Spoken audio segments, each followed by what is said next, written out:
Professor Uchimoto. Uh, First of all, I would like to thank you to invite me to give these talks and the other talks that I will make tomorrow and during the week. And it's my pleasure to be there. This is my first time in Japan, and I'm very pleased to be there in Tohoku University. I will talk about ultrasonic non-destructive testing principle and applications. But before, yesterday, I was with the students from elite school, and they did a self-presentation. And I found interested to make my self-presentation also. So my name is Feuillard, so I'm sure that you are not very interested in my research area and teaching, but I'm not 53, but 59 years old. I have 3 children. And my research area concerns ultrasounds and smart systems, piezoelectric materials, transducer, ultrasonic characterization and instrumentation. I'm a teacher, and I'm a teacher in electronics and in physics, and especially in electromagnetic waves, and also in piezoelectric materials. My hobbies are music. I'm part of a music band, and I do sports, especially jogging, just to keep in good health. And also I like cooking. That's it. I'm living in a city named Tours. It's not that far from Paris, and it is an old city. Tours is located in the heart of the Loire Valley, and this is a very well-known region in France, and because you have many castles, and here you can have some picture of Tours city, and this is a very well-known Place Plumereau, and here this is a place not where I work, but I work in the city named Loire. It's 60 kilometers from Tours, and they also have nice castles. This is the Chateau de Blois, where King François I used to live in the past. And then you have other castles in the region. Sorry, not yet. You have castles in the regions like Chenonceau Castle. So it's a very, very nice region. It is known as being the Jardin de la France, the Garden of France, but that's it. So this is a countryside and a very nice place. And this is my family. I have my wife, Bea, and my first daughter, Eva.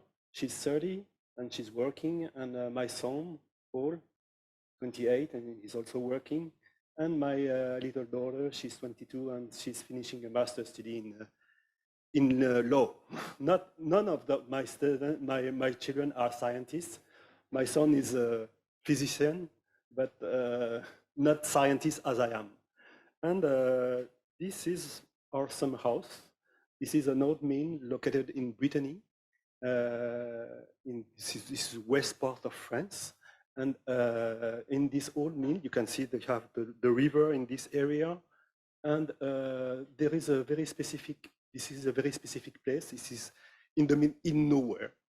And if you look at the house, you do not have any electrical cables. And there is no electricity, no water. And so you live without electricity and without water. And so you use candles to have light during the night, and you use the river to wash you in the morning. And this is where I used to live in summer, not in winter because it is very cold in winter. That's it. So no, let's talk about non-destructive technique, and here is the outline of my presentation. I will give an introduction, and I will not be very, very original because the question that I will address is what is NDT?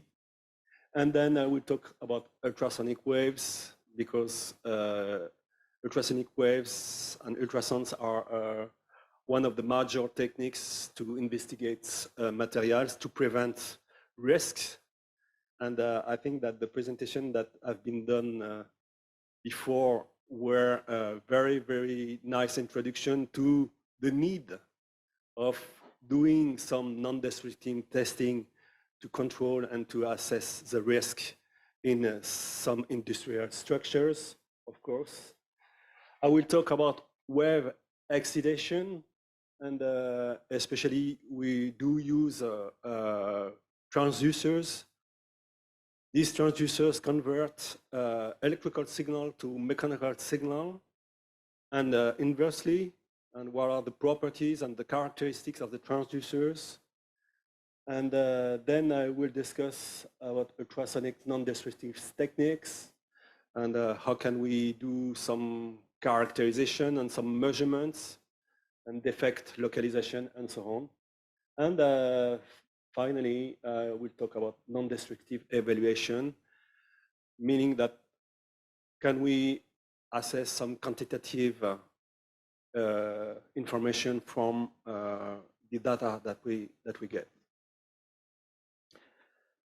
So the question is, what is NDT?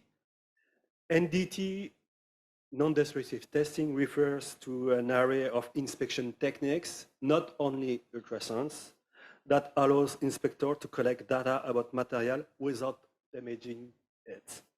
I think that it's very important that, for instance, you can have a tensile tests where you can have destructive tests, and you have a traction test, for instance, and you will see how the fracture appear, and depending on the material property, you can deduce several characteristics.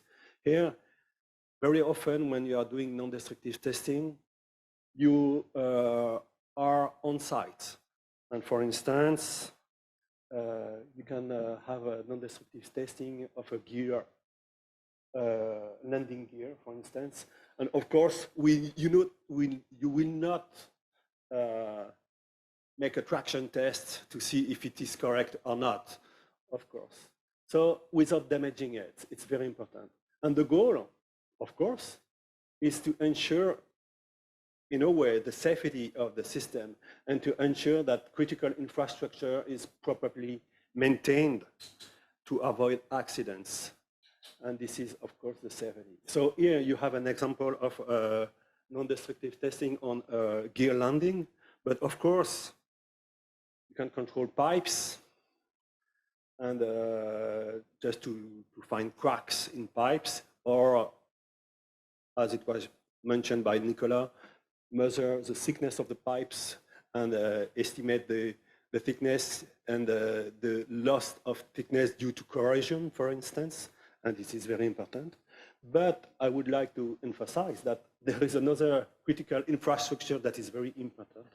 This is that one of the aspects of non-destructive testing is also echography, that of course we would like to have non-invasive, non-destructive investigation, especially for the mother with the baby inside.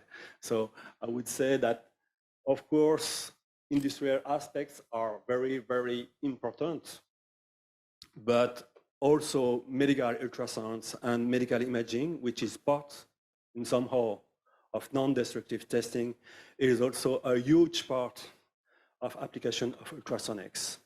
And very often, they are leading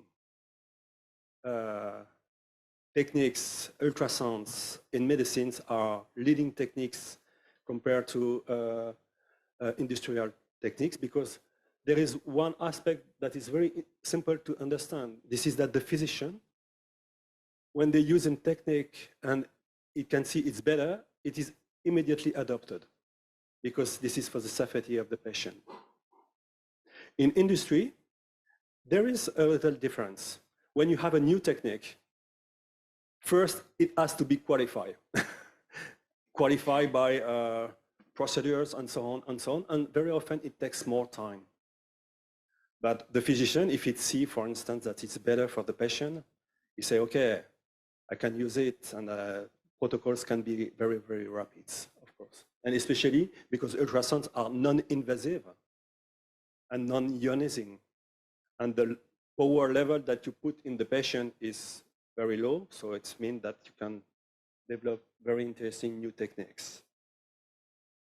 Okay, I will talk in the advanced lecture about medical applications, but here I will focus mainly on industrial techniques.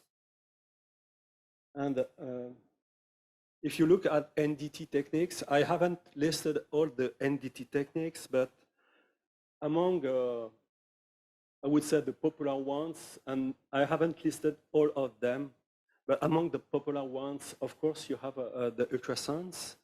And ultrasounds are very quite easy to manage, and it is portable. You have a portability. It is a low-cost technique. And you can detect defects in volume, but also you can detect defect in the surface. So it's very nice. There is some disadvantages of ultrasounds. This is that you need to have a certain expertise for these signals. Even if you look at this signal here, it is a quite complicated signal. So you need to have experts that are trained specifically to analyze these signals. And it depends on the geometry. And here, for instance, you have an inspection on a duct. But of course, depending on the duct diameter, the probe that you will use will have a different radius of curvature because you will have to put it in contact. And so it means that it depends on the geometry. This is, and also, for instance, because you need to couple the acoustic waves from the transducer that send waves to the material, you have to get a relatively smooth geometry, which means that, for instance, you cannot put your transducer on a corroded surface, for instance. You will not be able to observe anything. Okay. If you want to have some quantitative measurement, also when you do use ultrasounds, you have, very often you need to have a reference medium. For instance, if I look at this duct, it's very, very interesting because you need to know the material it is made. And you need, for instance, if you want to make a thickness measurement, you need to know the characteristics of the material and to have measured them before, somehow.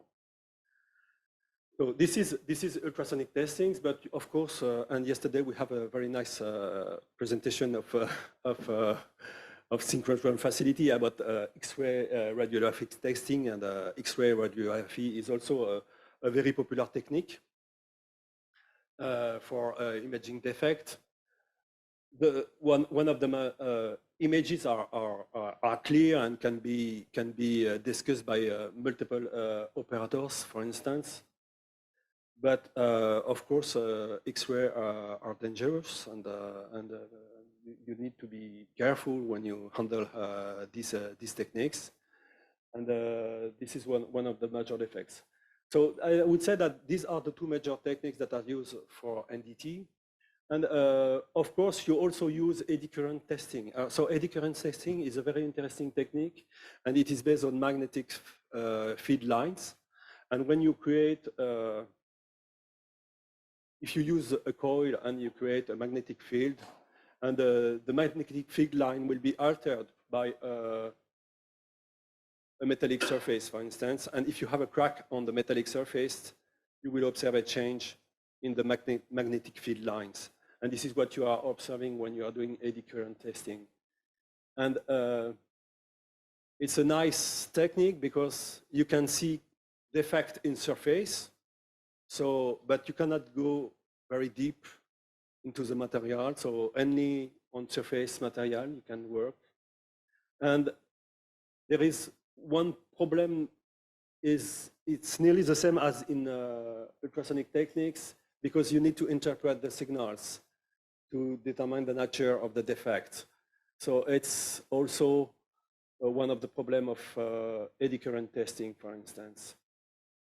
And you have other particular techniques like magnetic particle techniques. If you put magnets on the surface, for instance, you can create local accumulation of these magnets due to defects. And of course, this technique works for metallic materials, But for instance, magnetic particle testing, you can see transverse defect, but not parallel defects to field lines. And also you have, it's very hard to have quantitative information about this, but it is simple to handle. And also you have a liquid testing. Liquid testing, you just put a penetrant liquid into your materials, and then you can see if it penetrates, and then you can localize the cracks, for instance. So you can see only interface with this technique. The problem is that, of course, it is easy to use a penetrant liquid, but you need to prepare the surface before, and you need to clean the surface after.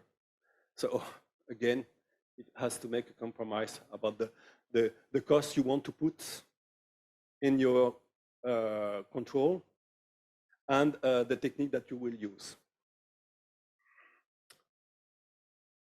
If we look at the market,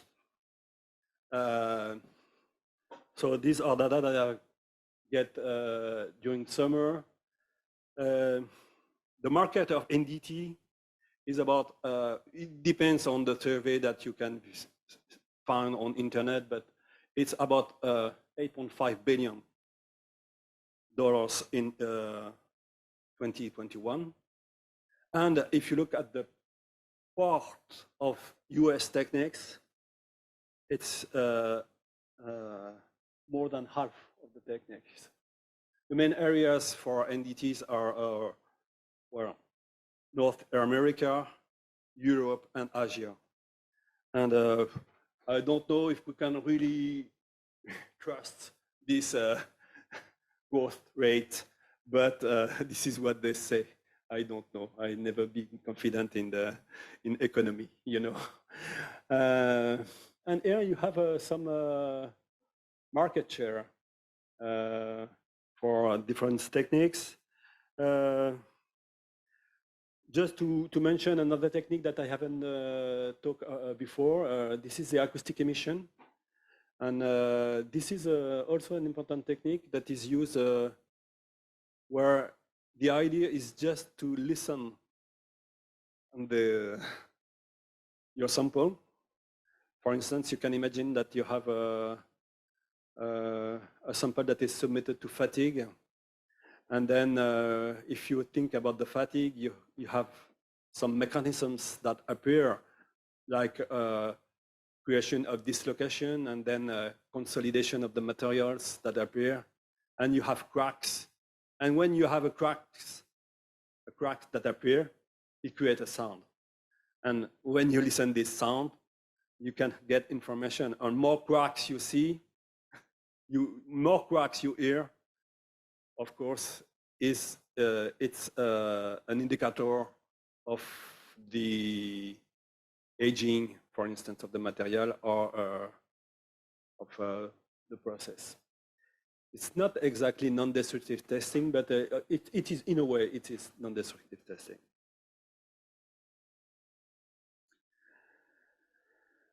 What is the market?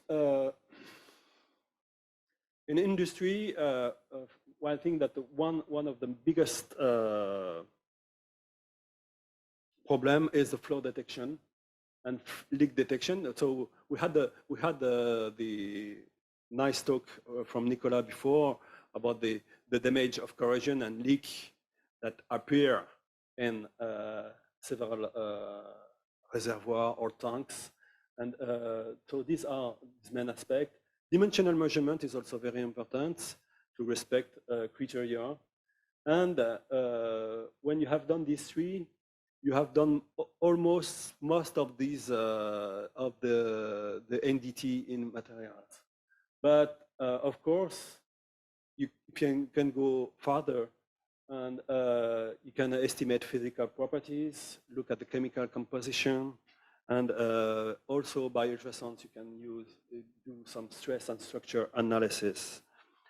And I would say that it covers many domains, such as I would say oil and gas, manufacturing, aerospace and defense, construction, of course, bridges It's very important. We have seen images from Professor Uchimoto, just his first slide. Bridges, it is very important. Automotive, power plants and power generations and nuclear industry. It is also this is a crucial issue also in this area, and also you can imagine. And sometimes, just going back to the cost of NDT, of course, the security. Just want to mention that it can concern the cost of the material that you will fabricate. The non-destructive technique can be a third of the cost, the total cost of your equipment. So it is a very important part. Just want to insist. So this introduction to show you the importance of the non-destructive testing, especially in industrial applications, and the various techniques that exist. So now, let's talk about not only main general application, but about what are ultrasonic non-destructive testing. And to understand these aspects, we need to talk about waves and acoustic waves, and especially ultrasonic waves. And that is this part. Okay, so we all know the waves, and for instance, a drop that you put in water, or you have cycle waves, and of course you have acoustic waves, and these waves have some fundamental characteristics, and of course one of the fundamental characteristics that have waves, this is the celerity, and we all know the speed of light. And but here, acoustic waves have a much slower velocity than the speed of light. Typically, it ranges from, I would say, 1,000 meters per second to 10,000 meters per second. And one specificity of acoustic waves is that a medium is required. This is a medium is required. If you remember your lecture on electromagnetism, you do not need electromagnetic waves can propagate in vacuum, but acoustic wave or ultrasonic waves, which are a sort of mechanical waves, needs to have a medium. And if you want to characterize the waves, then you will look at two important parameters. This is frequency of the waves, which is given by the opposite of the period, from which you can deduce the pulsation, and the wavelengths. This is, so the period, the temporal period is very familiar, and the wavelengths is the spatial period of the waves. So that's the main fundamental characteristic of waves. And in acoustics, as I said, a medium is required, and you would look at several quantities, like the pressure, the strain or the force, and the displacement and the velocity. So you have to look at, to be very careful when you are talking about the velocity, because here I have used the term celerity to indicate that in fact this is a phase celerity, and the velocity here is not the velocity of the ultrasonic waves, but this is a particle velocity. If you look at this droplet, you can see that you have an oscillation of these droplets, and this is all the velocity of the point that moves vertically. This is not the velocity the wave propagates. So this is the particle velocity or particle displacements. That's it. So just be careful. So we can have a look on the acoustic landscape. And I would start to human ear. And typically this is from 20 hertz to 20 kilohertz.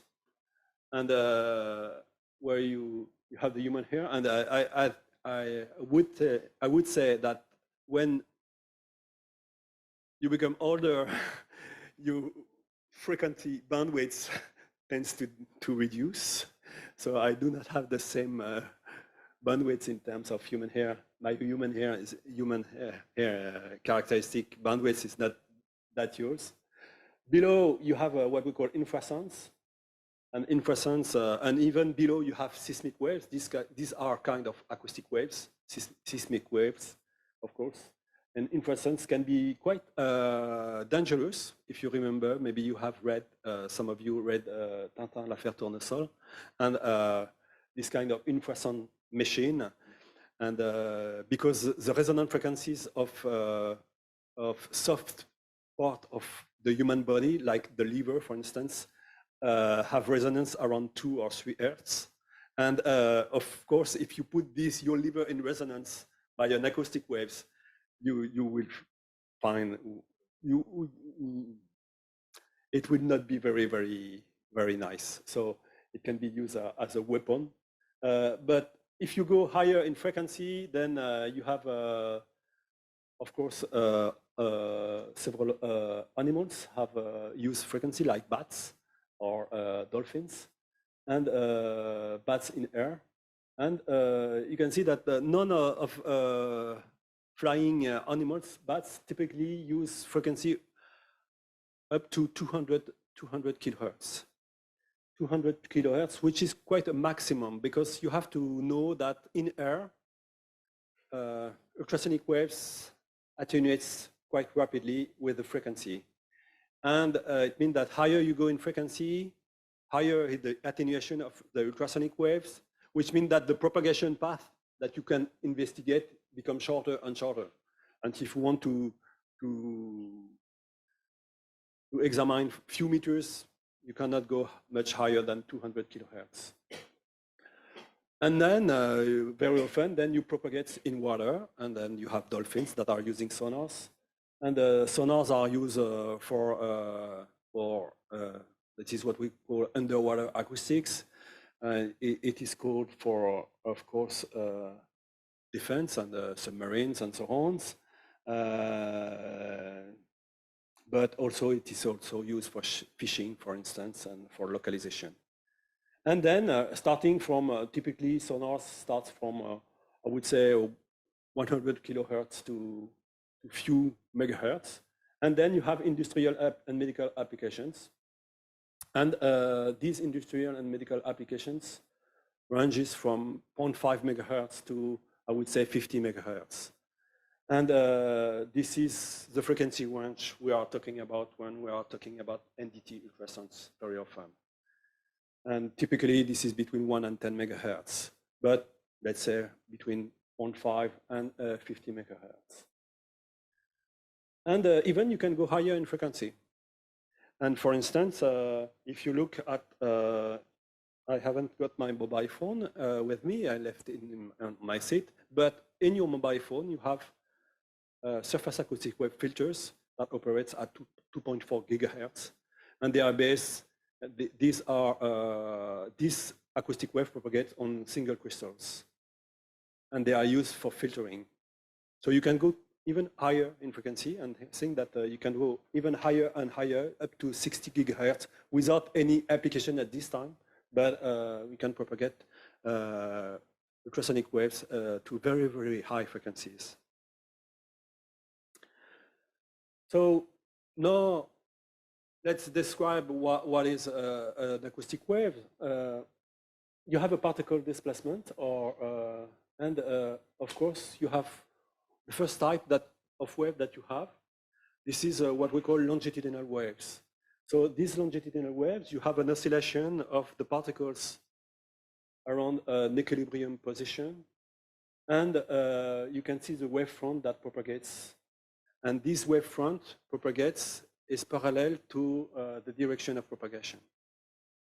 Perpendicular. The wavefront is perpendicular to the direction of propagation. That's it. So this is first longitudinal waves.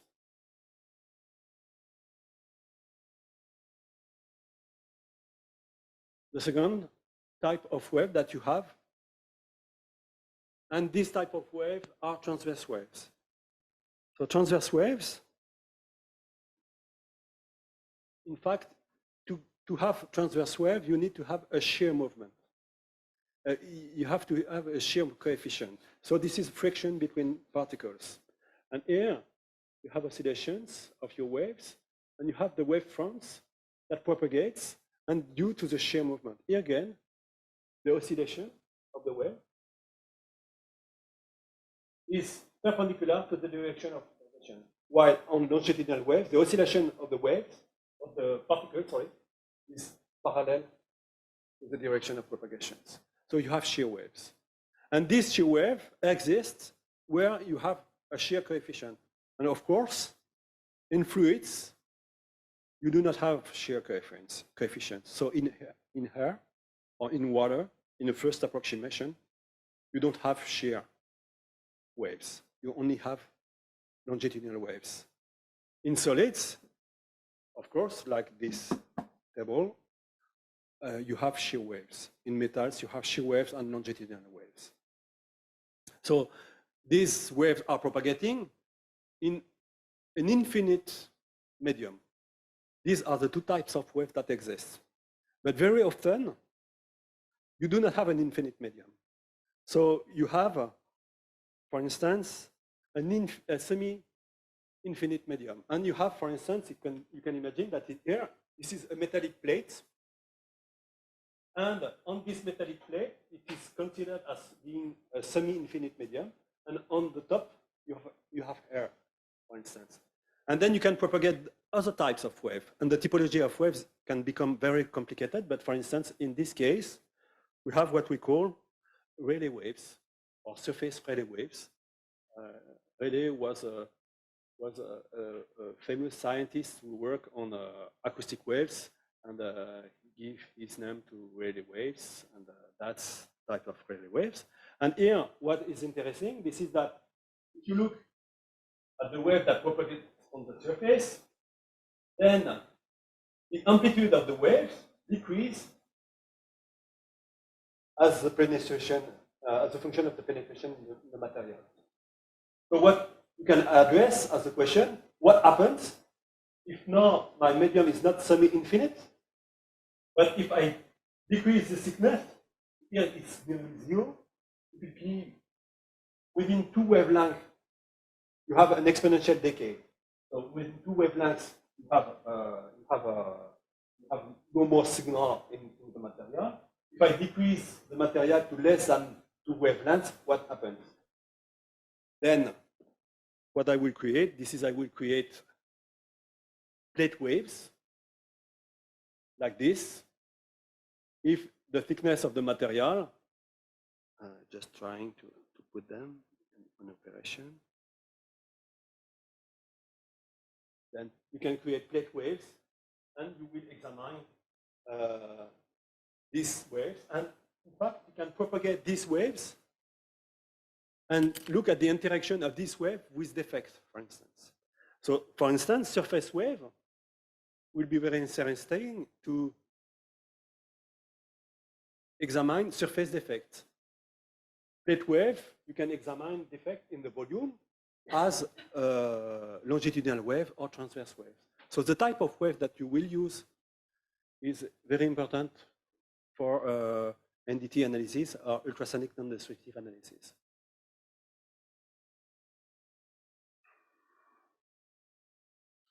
So just to have a summary,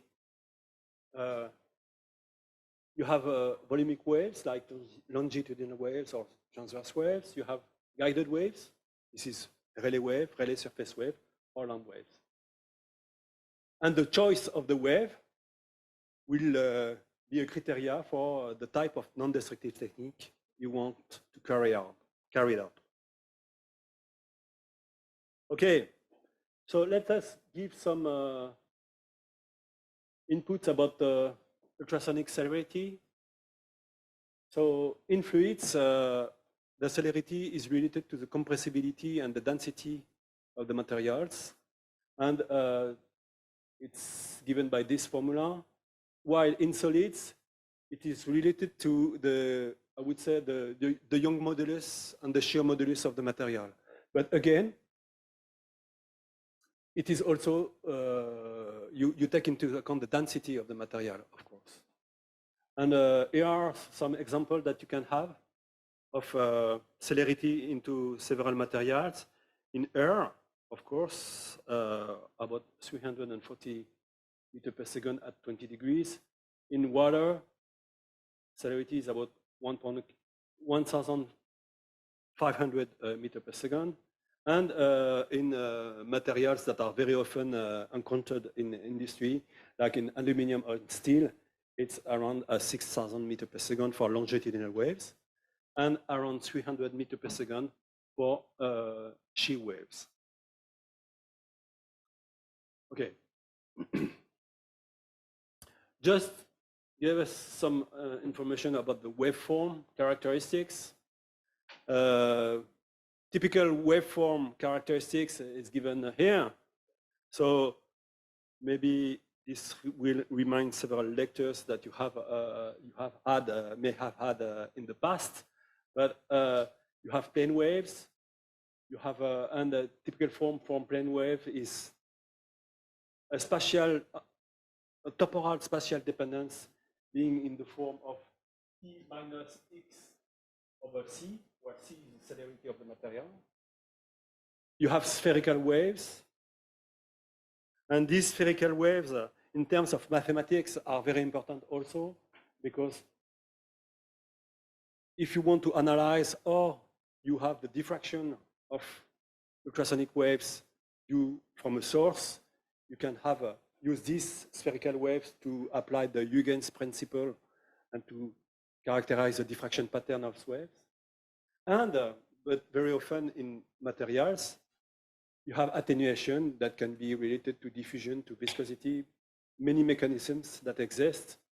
And it means that the plane waves that I have considered here, you have an exponential decay factor that relates, that takes into account the fact that the medium, you need particles so to propagate the waves.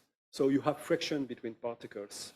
And of course, if you create frictions, you create a heat increase, local heat increase, for instance, even if here we consider propagation is adiabatic, but in fact, in the first approximation, viscosity of the materials, and then you have an exponential decay, and this attenuation is very important. This is one of the parameters that is characteristic of an ultrasonic wave.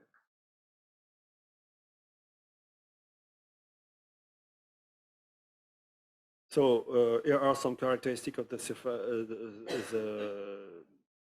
the ultrasonic waves. I have already presented this slide.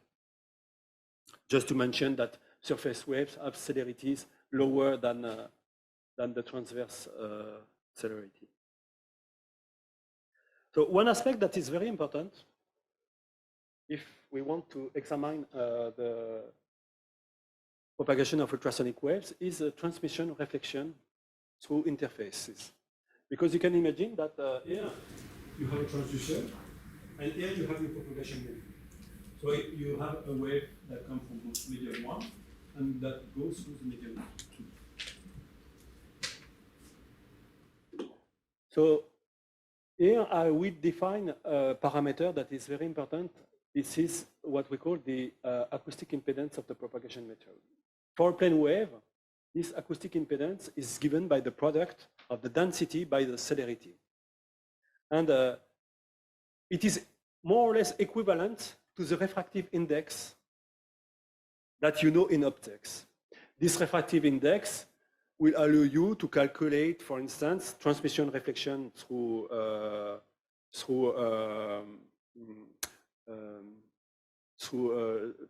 between two dielectric materials, for instance, and between air and glass, for instance. And here you look at the in normal ascendance, two medium having these characteristics. Then you can calculate the amplitude reflection coefficient, R, given by Z2 minus Z1 divided by Z2 plus Z1, and the transmission coefficient, T, divided by 2, Z2 divided by Z2 plus Z1. And you can have also in this area an energy conservation, which means that the intensity of the acoustic wave, or the energy, the incident energy is equal to the reflected energy plus the transmitted energy. And so you can deduce the intensity reflection coefficient and intensity transmission coefficient by these two formulas. And we will see that we can make several calculations about this with this formula to calculate the transmission coefficient between various materials. And of course, as there are waves, you have Snell-Descartes clause. And but Snell-Descartes clause, normally the angles are given here and depend on the V1 and V2, the celerities in the two mediums, the two media. But here, you can see that because if you consider two solids, you can have a Snell-Descartes clause coupling longitudinal waves with longitudinal waves. So of course, the angles are the same. But it also exists transverse waves. So you can couple with a longitudinal wave also a wave that is a transverse wave. So you mean that you have a conversion mode in your system. So very often what happens in our system that here you are in a liquid like water. So you have only water in. You transmit a wave into a solid. And then if you transmit the wave into a solid, you will be able to generate two waves, one transverse wave and one longitudinal wave.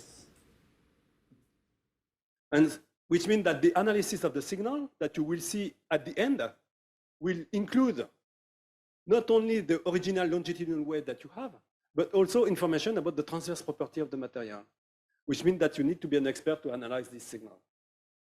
And of course, you can have critical angles. If you remember, you have critical angles depending on the velocities that you have in your signal. You have critical angles. That's it. So I will not discuss more. And what are critical angles? This is simply the point that at one time, you will completely, the longitudinal wave, depending on the velocity, the angle will open till it reaches 90 degrees. And then you have an evanescent wave for longitudinal wave. But still remain the shear wave, and then in your material, you will propagate only shear waves. And then you can also have an evanescent wave for the shear waves. And then you can have an evanescent wave, depending on the angle, of course, for Rayleigh waves. So that is the point. So here again, just to show that when you are propagating in solids, you have to be very careful because you have multiple waves that can be created into the material. So these are the relationships for having the critical angles. First and second critical angles, depending on the velocities. Okay, so just to finish with wave, and I think more or less with equations, and for this talk. Or they are not that complicated, but just to finish with this. Okay. So now that we have talked about wave and wave properties, and wave in materials, the question is, how do we generate these waves? And what is the tool that we will use to generate this wave? What we do use to generate this wave, this is an ultrasonic transducer. An ultrasonic transducer is a device that is mainly made of a piezoelectric ceramics. And this is the art of the device. Why I say that it is the art of the device? Because this is this piezoelectric ceramic that will convert the electrical energy.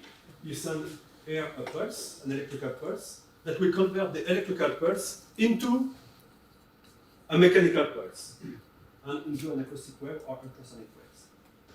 So this is the art. But this art is very well protected. Of course, you have a metallic axis for the transducer, but you have a backing materials, And I won't discuss the role of the backing here, but because it would take too much time. But this backing material has an essential role on the electroacoustic response, on the temporal response of the signal. And very often, you have matching layers that are put in front of the transducer to enhance the transfer of energy. And just to say what is a matching layer, for instance, because I can do it very easily. If, for instance, I'm talking and I want to create a matching layer, I just have to put my hand like this, and I just think that you hear me better. That's true? That's it. That is the role of the matching layer. And to enhance the transfer of energy. And I will not go into detail today in the role of the backing on the matching layer, but on Wednesday, I will talk about that. Or maybe, yes, tomorrow I will talk about that. So I talk about the ceramic, piezoelectric ceramic material. And this piezoelectric material is a very, very interesting material. This is, what is the piezoelectricity? This is a property that several materials has that are able to generate an electric charge when they are mechanically deformed. And conversely, when an external electric field is applied, they convert this field into a mechanical deformation. So in fact, what is a piezoelectric material? If we want to, it is a microphone, which means that you have from mechanical to electrical, but it is also a loudspeaker in the same. So here we have a loudspeaker. I don't know where they are, but here you have one. You have this. And you have this in one single element.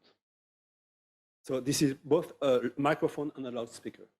So that is very interesting material.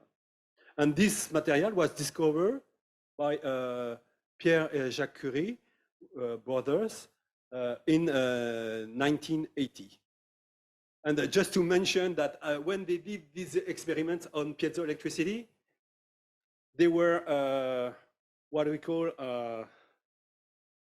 they were young researchers, they were 20 years old, and they were preparing experiment rooms for professors at the Collège de France, which is very well-known place for scientists.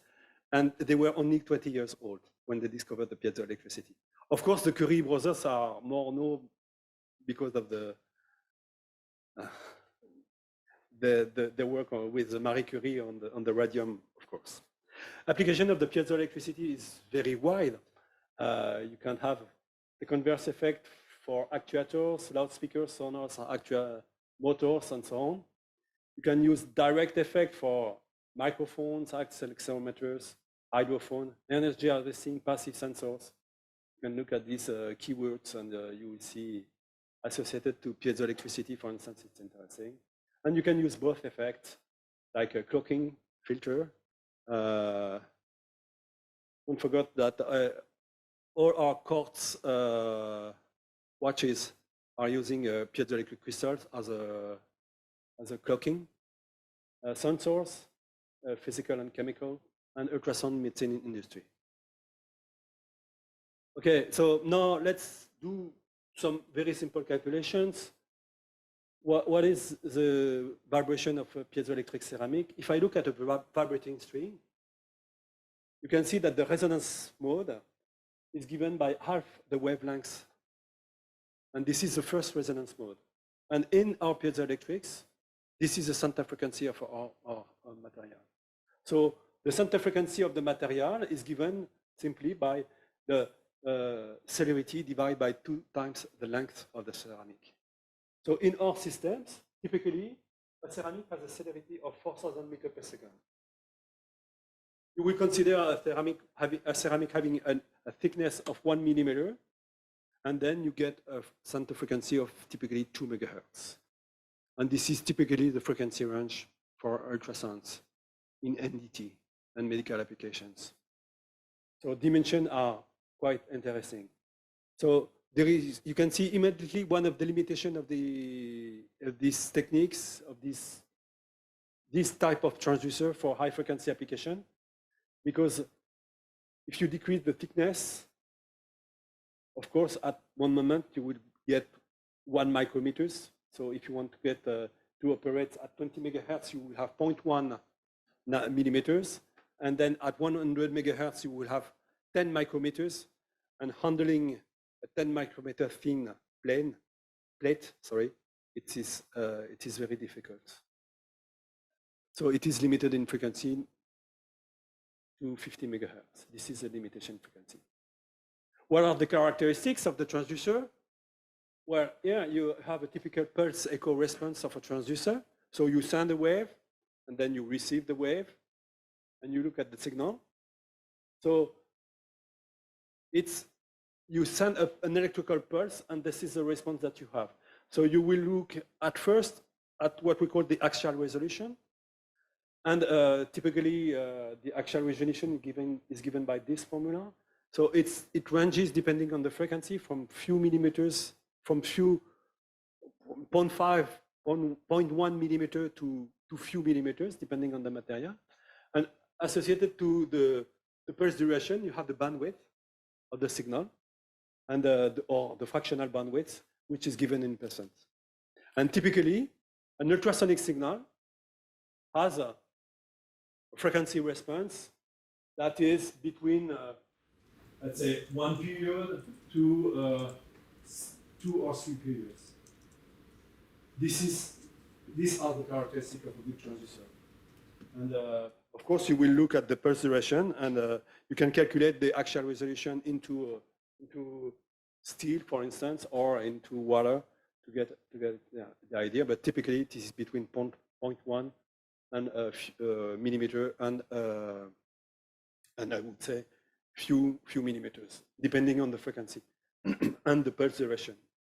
And for instance, you have also frequency spectrum from narrowband spectrum. Of course, because of the Fourier transform properties, if you have a long time response, you have a narrow Fourier transform, so short bandwidth. And if you have a short time response, you have a wide bandwidth. So this is due to the Fourier transform characteristics. But if you look at the transducer, what you have also, this is, of course, a radiation field. And this radiation field you can calculate. And here you have multiple interferences that appear in the near field area and in the far field. So this near field area is what we call the Fresnel zone. And in a far field area, what we call the Fraunhofer zone, then you have a uniform field. And generally, when we want to make some measurement, we try to be around this area, this distance, for instance, which is the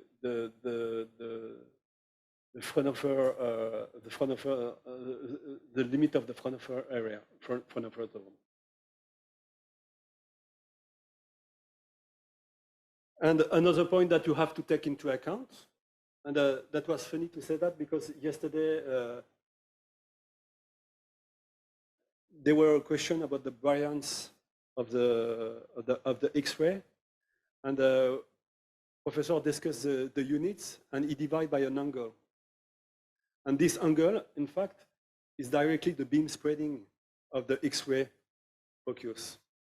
I think that it is relating to the beam spreading that you have. So you divide, the variance was divided by the surface of your sensor and the spreading of your sensor. So you have meter square, it was in photon per meter square per radiant, and due to the beam spreading. And what you have to remember that this is a beam spreading, which is quite natural, is inversely proportional to the distance and to the frequency. And of course, higher is the frequency, lower is the beam spreading. That's it. Another aspect that you can look after in terms of transducer characteristic is the lateral resolution.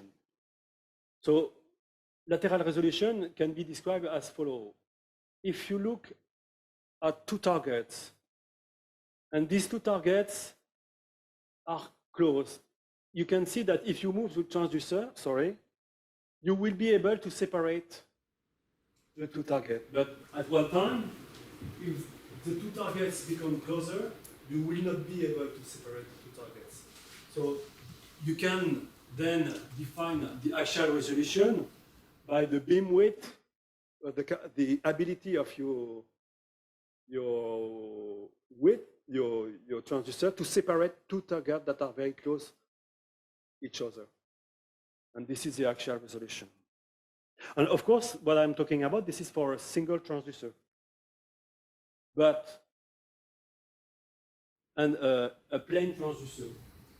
But of course, there is a very simple way to increase the lateral resolution of your system. This is to use a focused transducer. If you use a focused transducer, you will have an area where you have, I would say, a very, very good resolution in a way. And this is a way to increase the lateral resolution. So, for instance, here you have an ultrasonic unfocused transducer with a defect. So you will have a signal only coming from this part and a signal coming from the rest. But if you use a focused transducer, then you will enhance the signal response of your defect. But of course, if you use a single element transducer, you can do what we call a mechanical focusing by shaping your transducer. But in fact, what has been developed, this is that we do not use only one transducer, but we associate transducer to create arrays. And we can create various types of arrays. So we can create linear arrays, 2D square arrays, 1.5D S square, annular arrays, and so on and so on. This is different type of arrays. And I would say that one that is very popular is the juxtaposition of several transducers close together, and these are linear arrays. And you can get up to 256 elements that are just close together, and even 512 elements for the most sophisticated transducer. And the problem is that if you do so, you multiply the number of wires, and then you can have a very big probe, and so that is one of the problems. And what is very interesting is with array, this is that you can control the delay to create focusing. And you can also, so that is a way to control the focusing.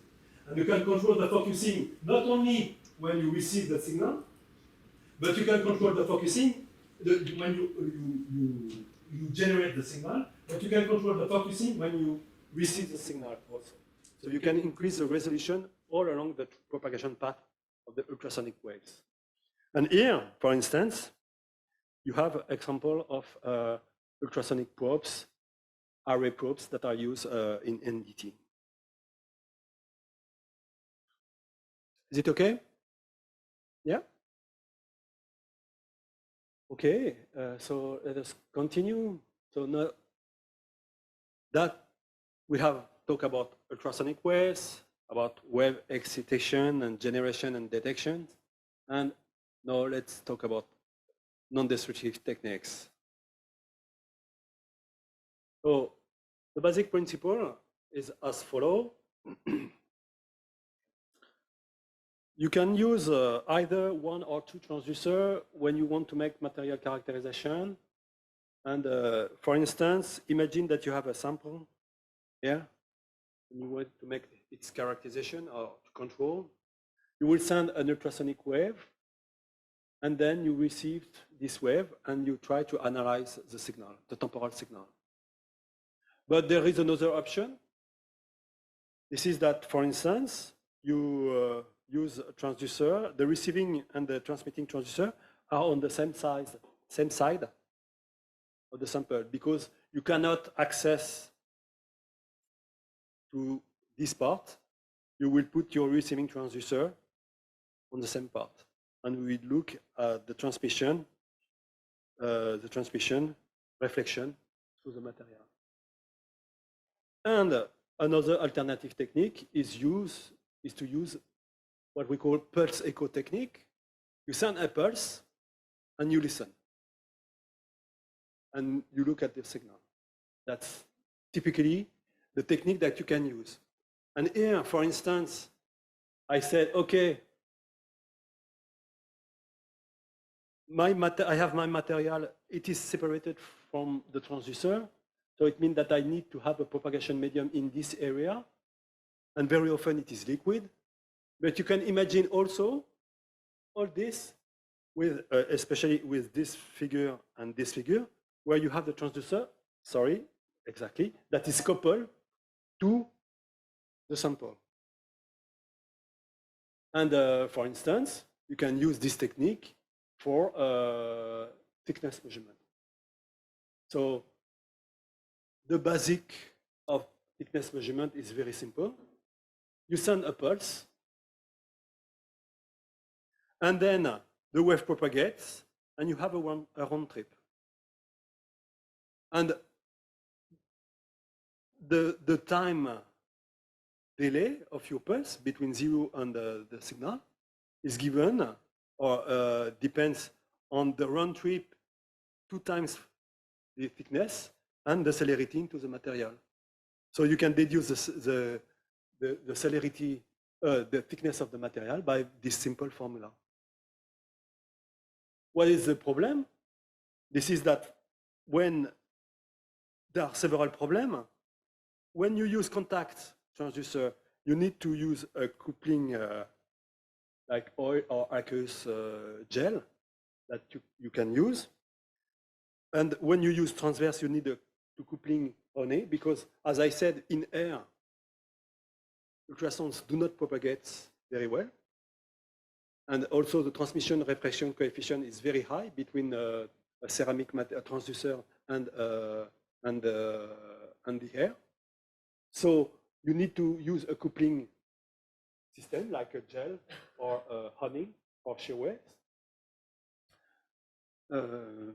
This is one of the problems. And the second problem is that you need to calibrate, because if you don't know the celerity of new materials, you cannot deduce an appropriate thickness.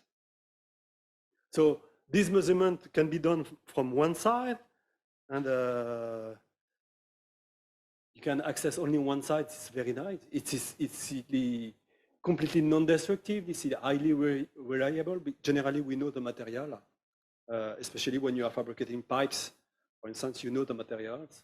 This is versatile, and you can have a wide measurement range from 0.8 millimeters, 0.08 millimeters to several tens of centimeters, for instance. That's typically first type of measurement that we can make. And to do so, for instance, we do what we call a scan. So you send the wave here, and then you listen. You are in pulse echo mode. And then, instead of looking at the raw signal, which is the oscillatory signal, equipment tends to take the envelope of the signal. And here, if you measure the time delay between the beginning of the signal and here, you will deduce, if you know the celerity, the thickness of your material. And this is typically what we call a scale. But now, if you imagine that you are doing flow detection, and here you have a flow, what happens is you will appear a reflected echo, because you have this flow can be a crack, for instance, So it means it can be air. And so you have an impedance break into the material, so you create a reflection here due to the crack. And this reflection will be located here, which means that here you can determine the depth of the crack if you know the velocity. And here the resulting signal is due to what we call the wall, the back echo, the rear face echo of the sample. And here you have the crack location. And if you measure the amplitude of the crack, the amplitude of the signal, you can get an information on the crack size. It's not saying, okay, it's a big crack or it's not a big crack. That is typically the flaw detection. So flaw detection can be applied to any standard engineering materials to find hindered crack, voids, porosities, inclusion, discontinuities. Could be done for weld inspection also, on primary metals or infrastructures. Application concerns petrochemical, but I have also mentioned flaw detection is very, very important, and in many cases, for instance, we talk about corrosion cracks, for instance, that can be detected by US technique and so on. Can be applied to composites materials. It's also not only metals, but polymers can do and determine cracks on polymers, that's it. And it is based on time of flight measurements and amplitude measurements. So this is a basic scan that you are doing. This is a scan.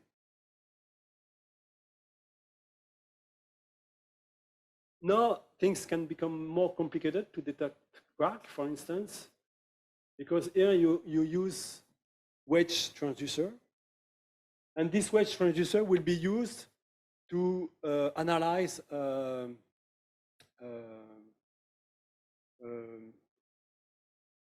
bonding between two pieces, for instance. And of course, if you have a good bonding and you transmit an oblique wave and the bonding is correct, then you will not have any signal. But now, if you have a crack on the bonding, then of course you will have a signal that appears. And this signal becomes more complex because, as I said, due to transmission into a metal, the cracks will generate not only, for instance, the longitudinal wave that you have created, but probably will generate longitudinal wave and transverse wave that can be explained by simply this little signal that we have after. So probably due to a transverse wave that goes slower and that appears slower in temporal response. So you can do flow detection also and inspection. And of course, this is what we call a scan, but you can do, of course, try to get images also. And so you can do some echography. And just to go back to the origin, the echo in antique Greece was a nymph. And in fact, she was condemned by Hera, who was the wife of Zeus, to repeat the last word she heard. And in fact, she fell in love with Narcissus, but she was unable to declare her love. And so, because she was always repeating the end of the word, and so she withered away. And so what remains, this is the echo. And this is why we give the echo to the names, the well-known echo. So that is the story. Okay, and for Japanese and even French students, if you have the opportunity to come in France and to visit the Louvre Museum, you will have the pleasure to enjoy the nymph echo at the Louvre Museum. So what is the basic ultrasonic image formation? If consider a region of interest. Because of each discontinuity in the medium will create reflection transmission waves. What does it mean? That if you want to send a pulse, on this area you will have an echo, and then an echo, an echo, an echo. And so at each interfaces, you will have a wave that is generated. So now, if you decide to scan the signal like this, you will reconstruct the shape of your region of interest. So here you have done a mechanical scanning, but you understand what is the interest of doing not a mechanical scanning, but using arrays by simply moving the element by electronics. So you do the scanning by electronics, and it is producing images like this. And so after that, you take the envelope of the signal, and then you convert that into a gray level image or in your color image, and then you have your image. So this is typically a B-scan image. And here, for instance, this image has been produced on a test block. And here you have three holes that are located at various depths. And you can see the images of the S-cane. And here we can do a very specific remark. This is that because you are using a plane, a flat transducer, here you can see that the lateral resolution of the transducer is very poor, while the axial resolution is quite good. And it means that the image of a hole here, done by a B-scan by the array transducer, is not a hole. The image of a hole is not a hole, but it is a flat, an ellipsoid, something like that, a flat ellipsoid. So the interest of using focus transducer is to reduce to enhance the lateral resolution, to have more or less a lateral resolution that corresponds to the axial resolution in order to produce images that are representative of the defect. And what you can do also in industry, this is what we call C-scan. So C-scan is, so B-scan, you understand, you have a cut like this, and a C-scan, you do a cut like this. And again, you can have various imaging producing at different depth of signal. So you can do a mechanical scanning, of course, but you can do also use arrays to do the scanning. And if you have, if you have 2D arrays, of course, you do your scanning in one shot. But the problem of 2D scanners is the interconnectivity of elements, because imagine that you have to connect, for instance, 1024 elements together. It becomes quite complicated, and it is a big electronic challenge to have such arrays. Okay, so these are various imaging techniques that you can use for flow detection or for control of non-destructive techniques. But at this point, I would like to discuss what is the strategy we want to develop if we want to make an interesting non-destructive testing.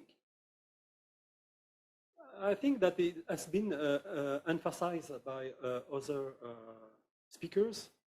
The question of the cost is very important. And deeper you go into the technique, higher is the cost of the technique. And so when you are in industry and you have an engineering problem, you have to take into account this constraint. And from global inspection to local inspection. And I would say that probably one of the strategies that is adopted by people in non-destructive setting is as following. I do first an inspection. So, for instance, I will do a ASCAN technique, which is quite simple. The ASCAN technique, the question that I will ask, is the inspection on my sample or my test critical or not? So it's simple, fast and rapid. If the response is no, the control is passed and we can go back maybe in 1 year or in 2 years, I don't know. If yes, it means that there is a defect, and where is localized the defect, the flaw, for instance. And then what I will try to do, this is to do a B scan or a C scan to localize the defect. But here again, the question will be, is the location of the defect critical or not? If it is not critical, then maybe I will live with this defect because I will manage the risk. And this is a question of risk management. Okay, and we discussed about this table concerning the probability of risk and so on. And this is the question of risk management. Now, if it is critical, then I will try to size the defect. And sizing, what is the size of the defect? If, again, the size is not critical, then the question that will be addressed will be a risk management. If the size is critical, then yes, I will replace the piece or my pieces. So that is strategy that generally is used. And of course, deeper you go in the analysis, from global to local analysis, deeper is the human expertise. And of course, higher is the cost of analysis. And when you are in industry, you have to make this compromise. It's very important to make this compromise and to manage the risk. And I think that because probably of the history, Japan can manage the risk because you have an earthquake and you have tsunami and so on. So the Japanese people are used to manage the risk. But I think that in France, this is a thing that we do not take enough into account in terms of the cost. And there was a very nice curve that Nicolas shows during his talk, showing the maintenance that we can do on equipment and the cost if we do not do the maintenance. And in France, we do not have the same culture. And I think that it's important for young engineers to have this in mind, to take into account the risk and the NDC strategy and so on. That's it. Okay. So now let's move to some example that you can do for analysis. For instance, you can do brace brace joint testing, and these figures are taken from a very nice website that you can, that I just strongly encourage you to visit. This is the Olympus website for NDT. And they have learning items when you have many inputs and you can learn about ultrasounds, about NDT, about various techniques. So I can encourage you to visit the Olympus website because these pictures were taken from Olympus website. And here, of course, you can control, for instance, brace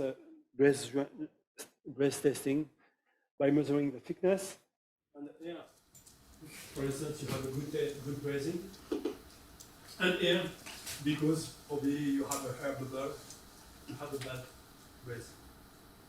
And of course, it becomes critical. I don't know what kind of fluid is inside, but of course it can become critical.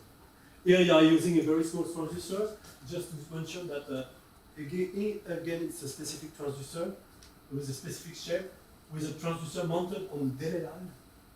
So because it is very small, and here you have probably a concave delay line to fit the area of the transducer. Here you have thickness measurement of coating on aircraft. And here again, for instance, so the coating has a protective wall, but not only because you have serigraphy on it, of course, and this is the color of airplane company, but you have various layers on the coating, and when you do ultrasonics, you can see again the various layers that appears. And here again, you understand that from time of flight measurement, you can deduce the thicknesses, but for this, you need to know again the celerity in this, in each layers. And I have to say that in this case, it's not easy, because very often the celerity for painting, for instance, can depend on material preparation. So if you prepare your reference samples in one way and you do not use the same technique to paint on your wing, then you will not necessarily have the same celerity. So or some way you have to make a destructive test by using the same technique to measure the thickness. Okay, this illustration is very interesting because, again, in industry you have many geometries. So here it is in pipes, and you want to try to make images in pipes. So you need to develop mechanical systems that are very complicated, that will be able to do an analysis by rotating automatically. So you have many mechanical constraints in, when you want to do this analysis and make images. And for instance, you will detect crack, but this crack will generate various types of waves. And the bottom crack and the top crack will generate waves, and a very, very complicated interpretation of the wave to understand what happened. And I would say that the various echo need really to be expert to see the differences between these cracks. For instance, here you have what we call composite delamination, and that clearly appear. It's also not only on metals. You can apply NDT. You know that composite materials are widely used, and even, for instance, in aeronautics, these composite materials are used in non-critical parts of airplanes. So it's very important to be able to control this part also, and to develop NDT techniques that are specific to composite materials. One of the specificity of composite material is very often that these materials are are highly attenuating materials. So you need to develop specific transducers and analysis for highly attenuating material compared to metals. Generally, it's highly attenuating. And you have various scans that have been made on these composites, for instance. Here again, you can observe a delamination into a composites where you clearly see on the image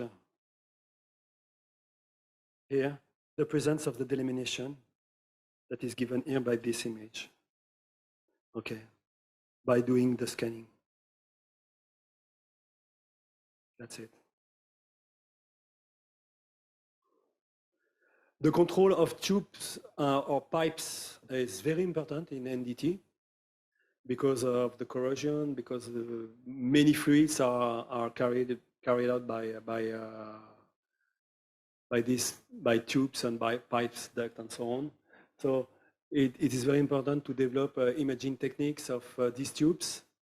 And here you can have very complicated systems with rotating systems around the pipe, and you are sending waves, and due to transmission reflection of waves, and then you have a circular wave that will travel all around the waves and so on into the back, and again receiving on the transducer, and then you rotate everything together, and then you try to produce a circular image that you transform into a plane image, and then you try to correlate the defect with this, and then at the end, you are able to localize this problem into the material and saying, okay, I don't know if it is critical or not, but it needs times and expertise, of course. That's it. Okay, so these are illustration of NDT. I would say that mainly we produce images, we measure eventually time of flight, but we did not get any information about quantitative results on this material. So how do we do material characterization? And in ultrasons, the easiest way is to use transmission techniques, for instance, and you have a sample immersed in water, and you take one sample having a thickness E, another sample having a thickness E2, and then you measure the time delay between with the same equipment. If you measure the time difference between the two echoes, you will be able to deduce the velocity. And if you measure the amplitude of each echoes, you will be able to deduce the attenuation of the material. So this is very simple. This is adapted to solid and liquids, but you need to have a coupling medium. And so having also a material with two thicknesses, which is not very often, you cannot find the two materials with exactly the same property. Because very often it's not a simple piece of metal that you want to characterize, something that has been made by colleagues in a laboratory in very specific conditions, and they are not able to do it twice. So that's very often the problem. And so you cannot very often use this technique. So what you do is, this is to use a reflection technique. And so, of course, you have multiple echoes. And again, what happened, this is that here, you have a transmission, and the first echo is due to propagation into water, for instance. And then the first echo that you see after is due to transmission through the water and through the thickness of the sample. But because you have multiple reflection, you have multiple echo. And then it combines with multiple echo due to transmission through the water. So you have multiple echo that can appear. But anyway, in reflection transmission coefficient, you can deduce the celerity into the material. And of course, you can deduce the attenuation of the material if you know the transmission reflection coefficients. You can apply the same technique by doing a transmission technique. And then here again, you will have multiple echoes. And of course, from these multiple echoes, you can deduce not only the celerity into the material, but you can deduce the attenuation if you know the transmission reflection coefficient. And you can deduce these aspects. But here again, sometimes, because you have a highly attenuating medium, it is not easy to have even a second echo. So you use then what we call an insertion substitution techniques. So what is the principle? This is that you're doing a first shot in a reference medium. Let's say it's water. And so you have a first echo. This is your reference. And then you insert your sample. And you do a shot again. And then you look at the signal and its amplitude and its time arrival. And of course, the time difference between the reference signal and the time arrival is related to the velocity into the material. And if you know, again, the transmission reflection coefficient, and if you assume that the attenuation in the propagation medium is weak, then you can calculate the attenuation into new material. So it is a technique that is adapted to liquid and solids. You need to have a reference sample, but this is in laboratory thing that you can manage, for instance. And for instance, I would like to finish my talk. I don't know if I'm okay. Ouais? Yeah. 2 minutes? Yeah, I have 2 minutes, only 2 minutes. by showing these slides. So this is an experiment that we have made in the laboratory and that colleagues made in the laboratory, where the idea was to follow the polymerization process during the polymerization.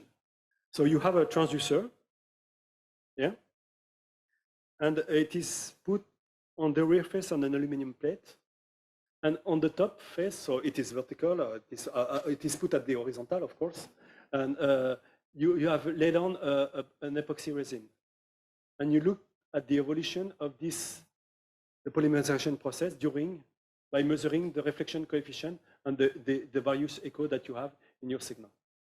So of course you have a round trip in the aluminum, and one trip in the polymer, a second one trip in the aluminum, and so on and so on. And so you can get very nice results. For instance, if you look at this, you can see the evolution of the transformation, and at one time, you do observe the polymerization. And if you look at the log of the viscosity of your polymer that you can measure elsewhere, then you can see that just at this time, this is where the polymerization, at this time, this is where the polymerization process occurs, and then the viscosity increases, just to become very high.